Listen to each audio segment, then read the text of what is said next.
Hey everyone, finally, as promised, sorry about the coffee, but it's needed, I have my spring palette. So before we get into the colors, and I'm going to show you some of the mixes you can do with these colors. Obviously it's not a super limited palette, but it wouldn't be me, let's be honest, if it was really limited, because I love to have a range of colors. I don't necessarily use a ton of colors on each painting, but I like to have choices. And the goal here, this is not like my ultimate favorite colors ever, or what I think is a really, perfect limited palette. The goal for me here is to have something that is a little bit more seasonal. So if I want to paint now flowers or more like a spring landscape, because spring is coming, I feel like these colors would work really well for that. But it's also a very versatile palette. As you can see, there are some yellow options, pinks, blues, so you can mix a huge variety of colors from it. Which is important, I think, for every limited palette. But there are also a few colors here that I kind of want to challenge myself to use, that I have like a big tube in my stash, and I want to see if I can kind of incorporate them into my usual kind of working palette. So a few of the colors here, I'll talk about them when I get to them. And yeah, and it's just like a fun way to change things up, to get inspired, to try things that you might not be so comfortable with. I arranged it in this palette, which I have a video dedicated to it. This was kind of also my inspiration. This is a painting that I did years ago. It's Cherry Blossom.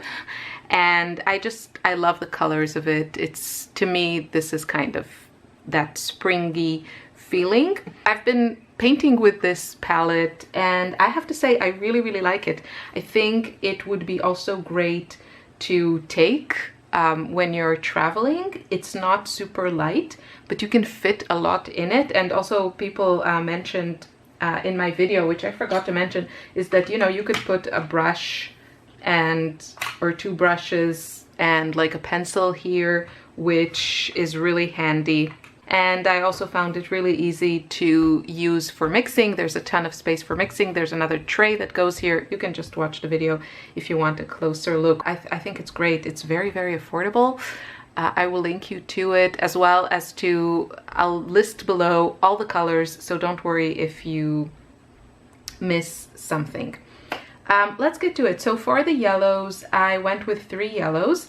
My beloved, there are a few like crutches here. A few things, they're not crutches, they're just colors that I love, that I enjoy using, and I think are very versatile. So for me, I kind of want them in every palette. So I have the 3 yellows. They're here in this palette, and it's Naples yellows, and then Naples yellow. Mine is Schmincke. This one is the Schmincke lemon yellow. I have a huge full tube of it. I rarely use lemon yellow, so I thought I would include it. I think for spring, it's probably the season that I'm most likely to use it, because I feel like there are a lot of like these really fresh, bright greens and lots of flowers. So I think it's a really useful color. I tend to go for more kind of orangey yellows, and this is kind of my challenge to me, and I've been really enjoying it. It's really versatile, it's beautifully transparent, mix is great. So I know it's a kind of staple for many people's palettes, but it wasn't mine in the last couple of years, and I'm really glad I kind of forced myself to play with it. And as my crutch, I added the Nickle Azo Yello. I have the Daniel Smith one. I love it. I really prefer it to quinacridone gold, which I know is super popular. I think this, to me, just has a better, it's like more pretty, just in my opinion. And you can see it's warmer than the lemon yellow. It's kind of an earthy but still very bright. And what I especially love about it is that the formula of it really kind of pushes aside other colors when you drop it in, and you'll see that in the examples. So I really enjoy kind of splattering it into other areas of, you know, green or blue or pink, and it just creates a beautiful effect. It just pushes things aside and mixes a little bit, so you don't get really mud, you just get like these sprinkles of light, I feel. So I really love Nickle Azo Yello for that reason. And I'll talk also about the one earthy color that I have here, which is this one. This is, I want to say it's Goetite, if I'm saying it correctly. I think it is. It's from the Daniel Smith Ultimate Mixing Set, and it's just a really lovely, soft, not too orangey, not too reddish, kind of neutral. I had the Lunar Red Rock also here, and it just didn't work with the whole feel. I feel like that color Lunar Red Rock would be really nice for autumn, but for now I just wanted this one. I think it works really well with the purples and the blues, which are, you can see, a big part of this palette. So this is Goetite. I might also try to add the Lunar Earth, because I feel it has like a similar tone but stronger granulation. I think it might be interesting, so maybe I'll pop it into the palette here. I still have one space free. I might add that. Moving on to the pinks. So this color here is beautiful. This one I added, I'll zoom you in a bit because the palette is less important, and I don't want the, okay, it's a little bit better. I don't want the sun to block, to kind of wash out all the colors.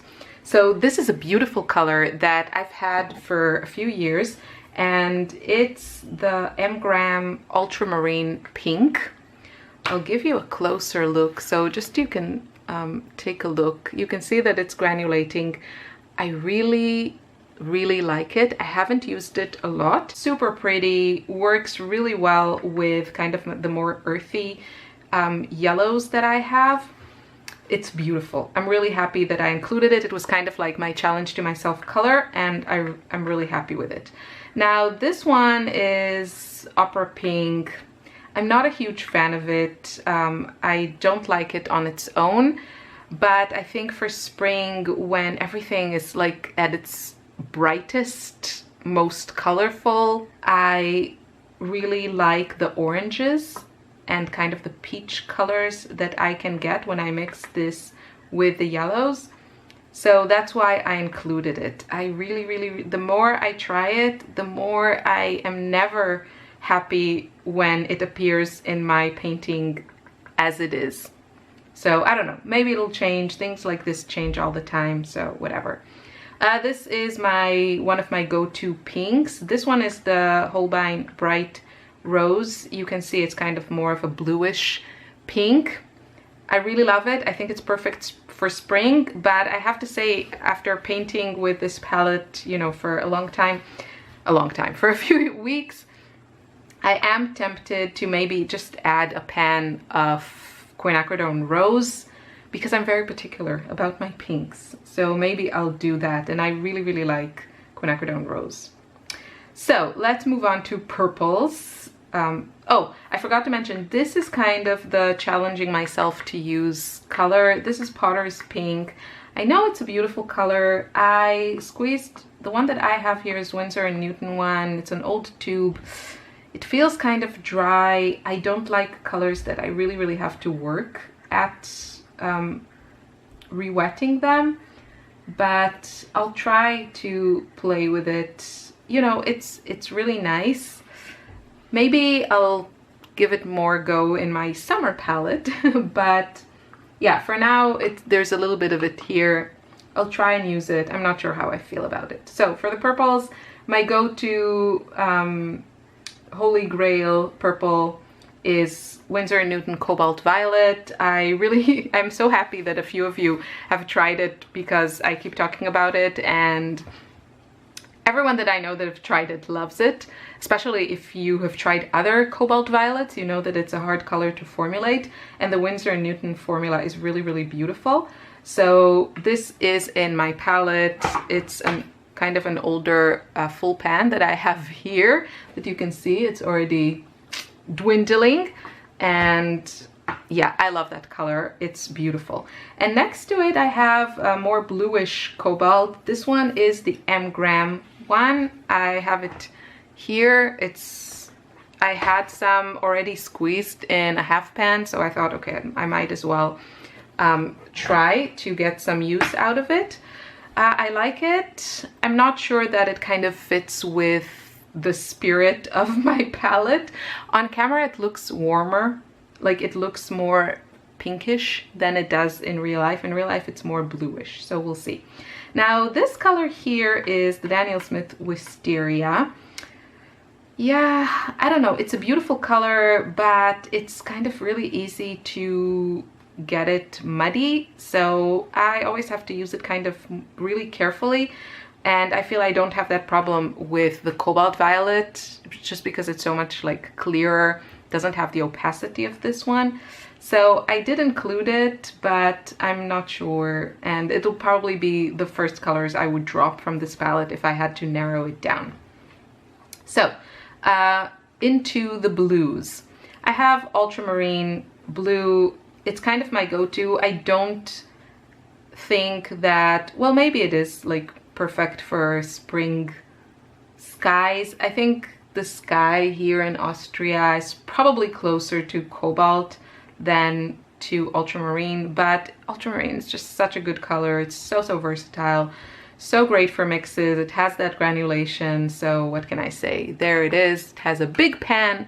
And I'm also, oh, one of the other reasons I wanted to use it is because this one is the Rembrandt brand, and I wanted to see how it behaves and how it performs, and I'm really enjoying it.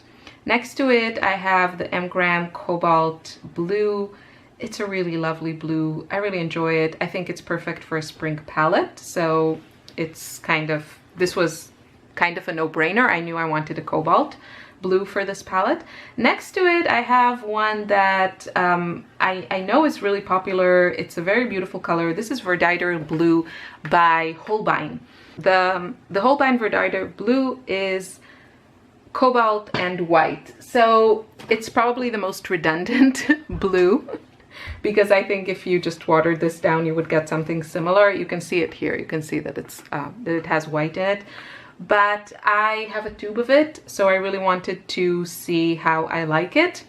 And I have my other go-to blues, so I don't feel I'm taking too much of a risk, you know, because my watercolors are only about 10 centimeters away. Very risky. This one here is lavender. This one is the Rembrandt, and it's right here. And it's quite intense. I know it looks white, but it's really intense. It has white in it, exactly like all the other versions that I've seen, but it really granulates. It has a little bit of like a purplish tint to it. I really like it. I really enjoy it. And yeah, I think it would be nice here. I don't think it's a must, and I haven't been using it a ton, but it's definitely pretty. So turquoises. Turquoises are very important in my world, and I have my beloved Cobalt Teal or Cobalt Turquoise. It really depends on the brand. Mostly it's Cobalt Teal. Right now I have in my palette, this pan kind of moves around with me. This one is from Lukas. It's really good. So that's what I have. I really enjoy this palette that I can put also full pans. You can see I have a ton more space, but I just really didn't feel like it was needed. Next to it I have Cobalt Turquoise, which you can see it's a little bit more muted. I have the Sennelier version. It's really pretty. All the ones that I've tried are pretty. So Schmincke has a good one, Daniel Smith has a good one, Sennelier has a good one. It's not a hard color to formulate, in my opinion. Next to it, there's a color that I used to love, and I thought maybe it would be a good time to bring it back. This is the Schmincke Helio Turquoise. It looks bluer on camera. I'm just looking through the screen. In real life, it's more greenish than it looks on camera. And it's one of the few single pigment turquoises that I have seen. So if that's something that is important to you, check it out. It's by Schmincke. You can see it kind of has that phthalo turquoise kind of look. Super, super intense. I used to use it a lot. This is already my second tube, but I kind of went more into the cobalts in the last couple of years. But I thought this would be a good opportunity to bring it back, and I'm really enjoying it. And it also kind of makes the other color that I included, it's right here, I feel is kind of redundant and I don't think I will use it, which is here. It's this one. It's the Daniel Smith Phthalo Blue, whatever comes in their set. I think it's the green shade. I'm not sure. But it's a Phthalo Blue. I don't know. I mean, here it's not super, super intense. I'll show you. It's really, really intense blue. Maybe I'll learn how to play with it. For now, it's just not my cup of tea. And I feel that with this turquoise, for this palette, I'm covered. So I have two greens in this palette, and actually the one that I would like to include, but I have to say I have to look, I have somewhere, but I'm running low on green gold. I really, really love green gold, and I think it would work really well for a spring palette.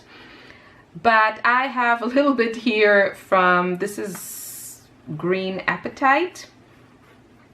I don't love it as much on its own, but combined with my yellows and with this green, which is Perylene green, I really like it. And you'll see that in a bit when I show you kind of what I've been painting with using this palette. And then I mentioned this is Perylene green. I have the Schmincke brand. And this brings me to the darks. So I have two of these, probably they're not both needed.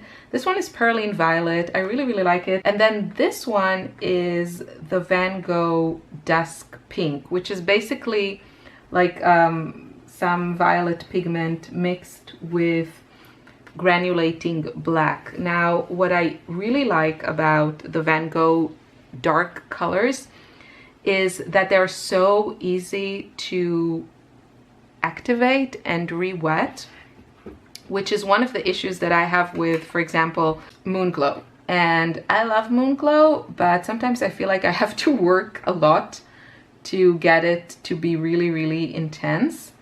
And with the Van Gogh formula, it's so easy, and I can get these really, really dark values very, very easily. So I'm thinking maybe I will pick up some of the Rembrandt darker colors.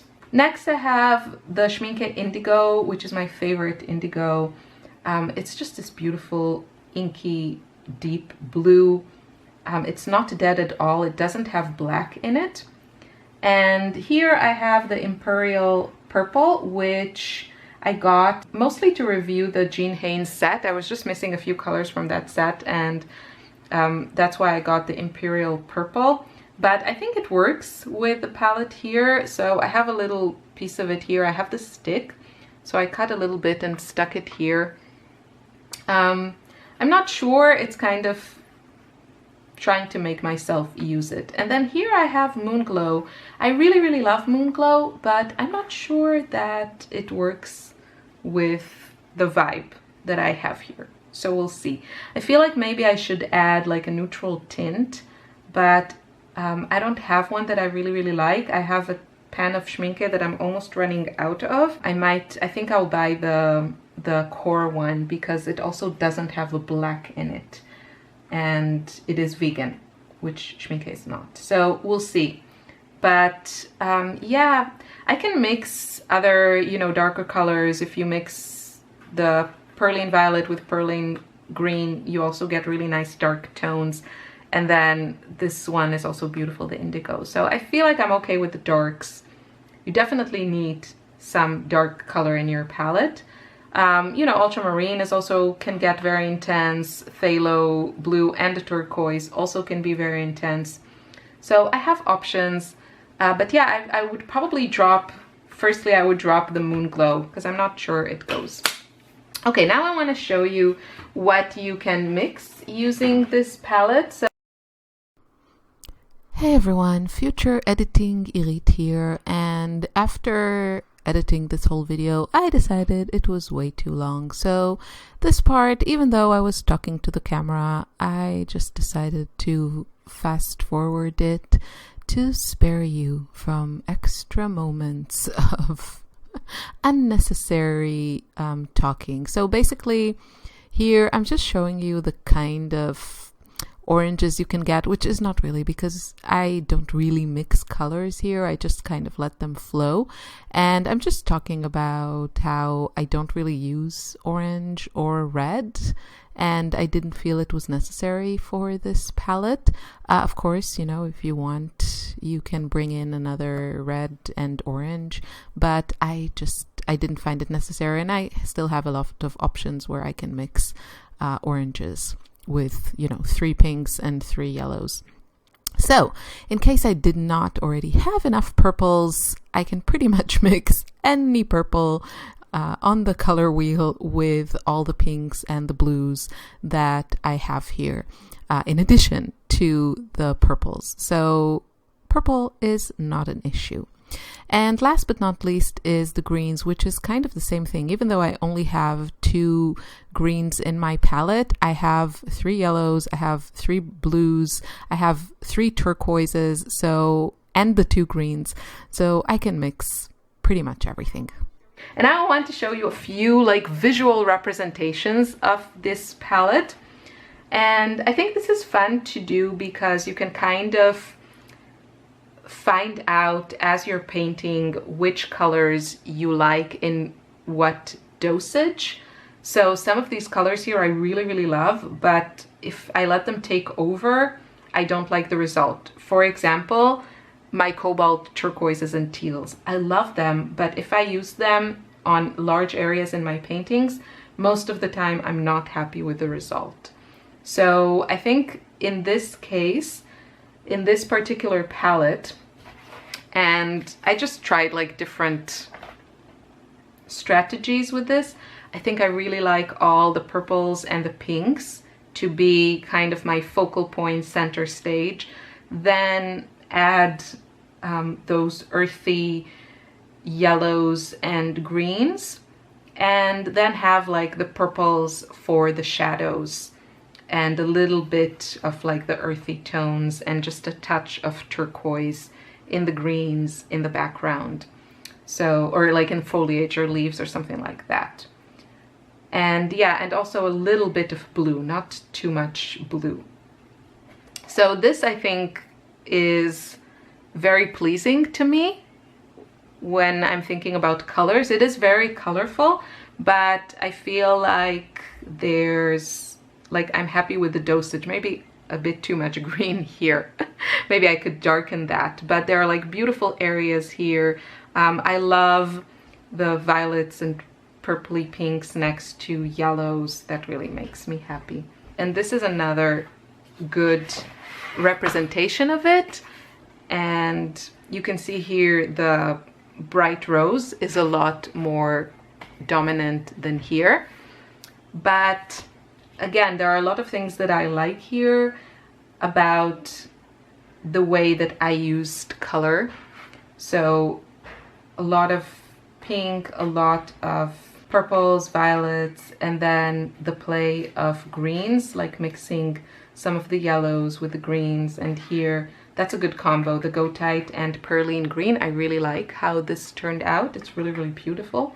And then just adding some of the purples as little accents, a little bit of the blue also, some more purple plays here, a bit of lavender, and the turquoises together. So this is just, oh, and then these splashes of dark colors in the center, in the focal points. I really like this dusk pink, even though it has black in it, which, you know, I'm always worried it'll make things look dead or flat. I really enjoy that color, and that indigo is also really, really pretty. I hope you enjoyed this. Please let me know if you're doing something similar, if you also do like seasonal palettes, if you enjoy changing things around. Which colors will you be painting with? Thanks for watching. I'll see you soon in another video. Bye.